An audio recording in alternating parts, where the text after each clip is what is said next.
আজ ১৭ই রমজান, ইসলামের ইতিহাসে সবচেয়ে গুরুত্বপূর্ণ এবং ভাগ্য নির্ধারণী দিন, ঐতিহাসিক বদর দিবস। আজ থেকে ১৪০০ বছরেরও বেশি সময় আগে হিজরি ২য় সালের এই দিনে মদিনার দক্ষিণ পশ্চিমে বদর প্রান্তরে সংগঠিত হয়েছিল এক অসম লড়াই। এটি ছিল কেবল দুটি বাহিনীর যুদ্ধ নয়, বরং ছিল সত্যের সাথে মিথ্যার, ন্যায়ের সাথে অন্যায়ের এবং মাজলুমের সাথে জালিমের এক চূড়ান্ত ফয়সালা। একদিকে ছিল মক্কার ১,০০০ সুসজ্জিত সৈন্যের বিশাল বাহিনী, যাদের ছিল ২০০ ঘোড়া এবং ৬০০ বর্ম। অন্যদিকে আল্লাহর উপর ভরসা করে দাঁড়িয়েছিলেন মাত্র ৩১১ জন মদিনার অপ্রতুল সরঞ্জাম সম্পন্ন মুসলিম কাফেলা। তাদের সাথে ছিল মাত্র ৭০টি উট এবং মাত্র ২টি ঘোড়া। পার্থিব শক্তির বিচারে এই লড়াই ছিল অকল্পনীয়, কিন্তু বদরের প্রান্তরে সংখ্যা বা অস্ত্র নয়, বরং জয়ী হয়েছিল সাহাবায়ে কেরামের অটল ইমানি শক্তি এবং আল্লাহর অশেষ সাহায্য। এই যুদ্ধে আবু জাহেল, উতবা ও সাইবার মতো অহংকারী কুরাইশ নেতারা ধুলোয় লুটিয়ে পড়ে।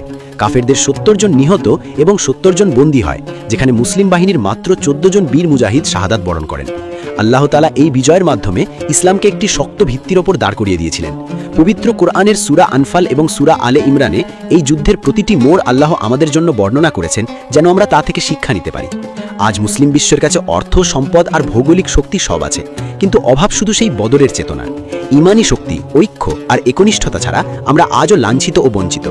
আসুন বদরের সেই অজেয় সাহস আর বীরত্ব থেকে শিক্ষা নিয়ে আমরা আমাদের ইমানকে মজবুত করি এবং ন্যায়ের পথে ঐক্যবদ্ধ হই।